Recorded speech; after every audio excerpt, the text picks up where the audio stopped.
65 marks in the HSC examination are allocated to essay or extended response writing, so it's really important that you understand how to go about writing an extended response. The first thing you need to do when you see the question is to read the question carefully and underline key aspects of that question. Underline the content words, what the question is asking you to write about. Underline the glossary terms so you know what you are expected to do with that particular question. Are you expected to evaluate, to examine, to assess? And the most important thing is that you need to plan your answer. And you should do this on the first page of the writing booklet and clearly label that as your plan. It's very important to plan. It can often save you time by spending a little bit of time before you begin the question to plan out your thoughts. It will help you to create a more logical response. In terms of essay etiquette, really important, you must write in sentences and paragraphs, and every sentence should contain mark-attracting facts. You need to write legibly. The marker needs to be able to read what you're writing. And a very important thing is to leave a line between each paragraph. It's also important to directly answer the question. And often you can do this by using the wording of the question. And the most important thing of all is to not go into the examination with a prepared response. You need to read the question and you need to make sure you answer the question that you've been asked, not the question that you would have liked to have been asked. Follow the Board of Studies directive terms. That's extremely important. If you don't do as the question asks, then you're going to lose marks. And you can actually get a copy of the Board of Studies directive terms from the board's website. Something that's important and that will ensure that your essay is perhaps a little bit more robust is to support with quotes from eminent persons. Include current statistics and ensure that your essay is full of what I call concise detail and factual phrases. The three most important things in your essay need to be relevance, clarity, and conciseness. In terms of essay structure, then essay should consist of an introduction, body paragraphs, and a conclusion. In the introduction, you need to set the scene. You need to define any terms. You need to identify the concepts that you're going to write about in your body paragraphs, and then you need to make a judgment that you are going to sustain throughout the response, and that is going to answer the question. In terms of your body paragraphs, they need to be well organised. I'm going to show you how to write a paragraph a little bit later on. There needs to be only one concept per paragraph, and ideally you should take about 8 to 10 minutes to write a paragraph. A conclusion is also very important, but it needs to be brief. You need to briefly sum up the main points of the response relating directly to the question, and I would encourage you to use the wording of the question in your conclusion. You also, as a legal studies student, need to be critical.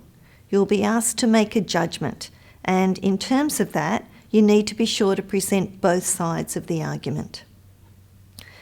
It's also important to integrate current examples.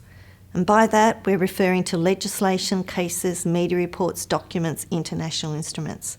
This is a key element of writing a legal studies essay. And I would suggest that you don't rely on textbooks here, but you source out current examples. And very, very important is to underline each particular example. The rubric is also extremely important. And the best responses will also address the rubric as well as the question. On the examination paper, you'll find the rubric before Section 2 of the crime extended response question and before Section 3 options extended response questions. There are 4 parts of the rubric and they are used to formulate the marking guidelines. The first part of the rubric will ask you to demonstrate knowledge and understanding relevant to the question.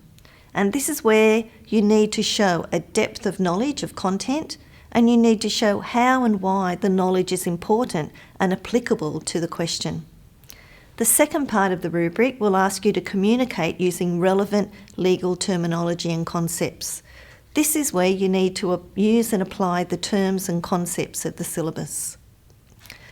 Part 3 of the rubric requires you to illustrate your answer with relevant examples such as legislation, cases, media, documents and international instruments. This is essential and it should be comprehensive throughout your response. I encourage my students to make sure that they've made reference to at least one of these in each of their paragraphs. So the examples should be integrated throughout the response and they should be accompanied by a brief context to show how they support your answer. You need to make them visual for the marker, so make sure that you make them stand out by underlining them.